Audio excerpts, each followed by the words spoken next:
Bismillahirrahmanirrahim. Assalamualaikum warahmatullahi wabarakatuh. Saya Yuniarti, Prodi Hukum Ekonomi Syariah. Saya akan menjelaskan penelitian saya yang berjudul Tinjauan Hukum Islam terhadap jual beli borongan ubi Cilembu studi kasus Kampung Sukawangi Kabupaten Sumedang. Adapun latar belakang masalah sendiri ialah syarat sahnya transaksi jual beli dalam hukum Islam pada umumnya adalah objek barang harus diketahui oleh kedua belah pihak saat akad. Artinya, materi, objek, ukuran dan kriteria mestilah jelas. Sedangkan pada transaksi jual beli ubi Cilembu yang terjadi di Kampung Sukawangi Kabupaten Sumedang, transaksi jual beli ubi Cilembu secara borongan dengan sistem taksiran secara fisik objek jual beli tidak diketahui oleh pembeli karena ubi Cilembu masih berada di dalam tanah milik petani atau pembeli belum mengetahui mutu, bentuk, kualitas juga kuantitas ubi Cilembu. Karena hanya mengandalkan satu gundukan tanah untuk dijadikan patokan berat gundukan lain yang belum tentu total beratnya sama dengan gundukan tersebut. Jual beli seperti ini bahkan telah terjadi pada zaman Rasulullah SAW. Tergambar dalam hadis Ibnu Umar radhiyallahu anhu, ia berkata, mereka para sahabat biasa melakukan jual beli makanan, gandum dan sebagainya di tengah-tengah pasar tanpa ditimbang dan ditakar terlebih dahulu. Lalu Rasulullah SAW melarang mereka untuk menjual makanan tersebut sampai mereka memindahkannya ke tempat yang lain. Nah, berdasarkan latar belakang di atas, maka rumusan masalah sendiri ialah bagaimana transaksi jual beli borongan dengan menggunakan taksiran menurut hukum Islam, bagaimana mekanisme transaksi jual beli borongan ubi Cilembu di Kampung Sukawangi, bagaimana tinjauan hukum Islam terhadap jual beli borongan ubi Cilembu di Kampung Sukawangi.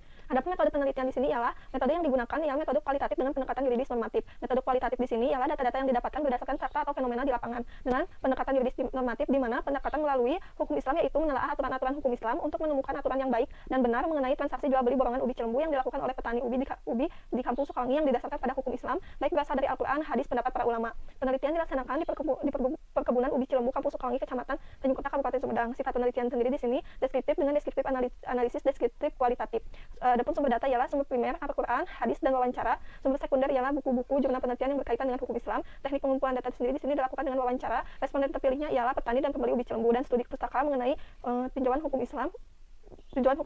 Pada masa pemanenan tiba, petani akan mencari pembeli ubi Cilembu. Apabila telah bertemu, maka pembeli atau bandar akan menyuplai melihat kebun ubi Cilembu tersebut. Yang ketiga, dilakukannya proses penaksiran. Nah, proses penaksiran sendiri di sini ialah berdasarkan satu gundukan tanah yang berada di dalam kebun. Apabila terdapat 10 gundukan tanah di dalam kebun, maka hanya satu gundukan tanah yang dijadikan contoh atau sebagai patokan. Apabila yang dicabut ini kualitas ubi Cilembunya baik, maka petani dan pembeli ubi Cilembu pun berpikiran gundukan yang lain pun kualitasnya akan baik. Apabila satu gundukan tanah ini terdapat 10 kilo, maka gundukan yang lain pun tidak jauh akan 10 kilo. Dengan proses penaksiran, terjadilah kesepakatan harga. Nah, kesepakatan harga sendiri di sini berdasarkan harga ubi Cilembu yang terjadi di pasaran pada saat ini. Nah, apabila telah terjadi penaksiran kesepakatan harga, maka terjadilah ijab kabul dalam bahasa Sunda.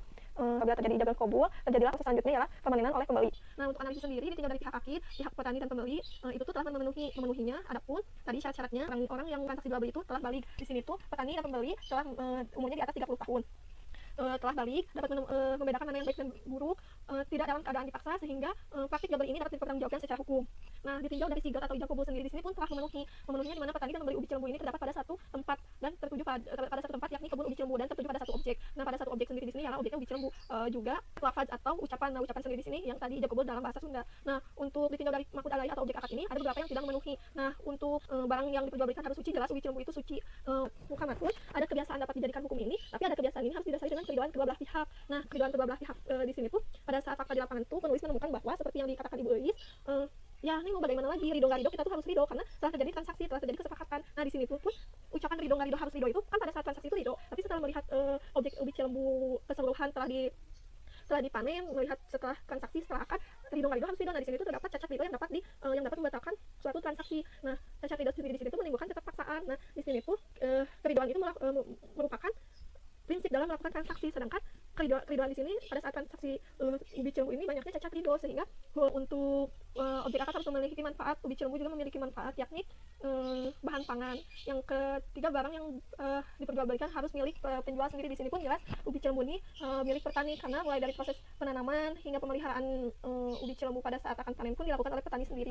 Barang yang diperjualbelikan harus dapat diserah terimakan. Nah, ini tuh tidak terpenuhi karena ubi Cilembu masih berada di dalam tanah sebagian besarnya dan objek barang yang diperjualbelikan harus dapat terlihat, diketahui bentuknya jelas oleh penjual maupun pembeli. Nah, di sini pun ini tidak memenuhi karena ubi Cilembu ini masih berada di dalam tanah.